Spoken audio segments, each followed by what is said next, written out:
અરે જુઓ મિત્રો, ચૈતર વસાવાને લઈને આજે એમના કેસની સુનાવણી થવાની હતી. એ અંગે લઈને કોર્ટમાં લઈ જવાના હતા અને એ લઈને મોટા સમાચાર નીકળી આવ્યા છે. હવે ચૈતર વસાવાએ શું કર્યું છે બધું તમને આગળ વિડીયોમાં બતાવીશ, એટલે વિડીયોના અંત સુધી બન્યા રહેજો. તો નમસ્કાર મારા વાલા મિત્રો, સ્વાગત છે તમારું ઢોલીવુડ મેન યુટ્યુબ ચેનલ પર. તો મિત્રો વાત કરીએ આજે ચૈતર વસાવાની. તો મિત્રો આજે ચૈતર વસાવાના કેસની કોર્ટમાં સુનાવણી છે અને મિત્રો આ સુનાવણી 4 વાર તો થઈ ગઈ છે અને આ 5મી વાર એમને કોર્ટમાં લઈ જવામાં આવ્યા. ત્યારે મિત્રો ચૈતર વસાવાને ફરી એકવાર જામીન રદ કરવામાં આવે છે એવું સોશિયલ મીડિયા ઉપરથી માહિતી મળી આવી છે મિત્રો. અને હા મિત્રો, મેં તમને અગાઉ પણ કીધું હશે, તમને ખબર જ છે કે ચૈતરભાઈ વસાવા 8 સપ્ટેમ્બર 9 સપ્ટેમ્બર અને 10 સપ્ટેમ્બર એમ 3 દિવસ જામીન પર બહાર હતા અને આજે 11 સપ્ટેમ્બરના રોજ એટલે કે આજના એમના કેસને લઈને હાઈકોર્ટમાં સુનાવણી છે અને એ તો તમને ખબર જ હશે. એટલે મિત્રો આજે એમના કેસને લઈને હાઈકોર્ટમાં લઈ જવામાં આવશે ચૈતરભાઈ વસાવાને. આજે એમના કેસ ઉપર જે નિર્ણય થશે એ આજે થશે મિત્રો. તો મિત્રો તમને ખબર જ છે કે આજે 11 સપ્ટેમ્બર છે, એટલે કે આજે ચૈતરભાઈ વસાવાના કેસને લઈને હાઈકોર્ટમાં એમના કેસની સુનાવણી છે અને એમના જામીનને લઈને આજે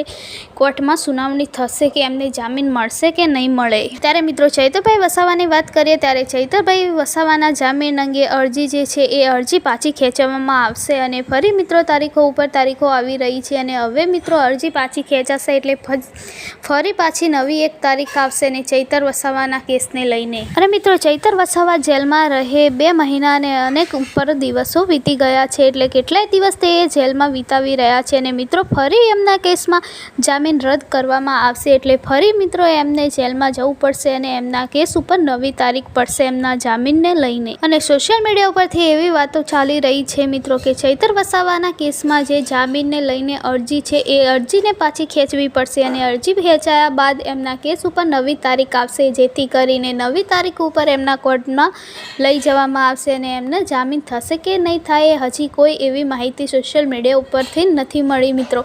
જે માહિતી મળી છે હું તમને મારી ચેનલ દ્વારા અપલોડ કરીને તમારે સુધી પહોંચાડું છું, તમને બતાવી રહી છું. એટલે કેટલી માહિતી સાચી છે ને કેટલી ખોટી છે એ નિર્ણય તમારે લેવો અને મિત્રો આ માહિતીની ચકાસણી પણ તમારે કરી લેવી. અને મિત્રો હવે તમને શું લાગે છે, શું ખરેખર ચૈતરભાઈ વસાવાને આજે ફરી જેલમાં જવું પડશે અને મિત્રો હવે એટલે જામીન એમને મળશે કે નહીં મળે ચૈતરભાઈ વસાવાને? તમને શું લાગે છે તમે કમેન્ટ બોક્સમાં જરૂરથી જણાવજો મિત્રો. અને હા મિત્રો, હું જે તમને માહિતી આપી રહી છું એ સોશિયલ મીડિયાને આધારે આપી રહી છું, એટલે નિર્ણય તમારે લેવાનો છે કે આ માહિતી કેટલી સાચી છે ને કેટલી ખોટી છે એ ચકાસણી કરી લેવી. બાકી જો તમે અમારી ચેનલ પર નવા આવ્યા છો અને હજી સુધી ચેનલને સબસ્ક્રાઈબ ના કરી હોય તો પ્લીઝ ચેનલને સબસ્ક્રાઈબ કરી દેજો. બાકી મિત્રો મળીએ બીજા નવા અપડેટ સાથે. ત્યાં સુધી જય શ્રી રામ, જય હનુમાન.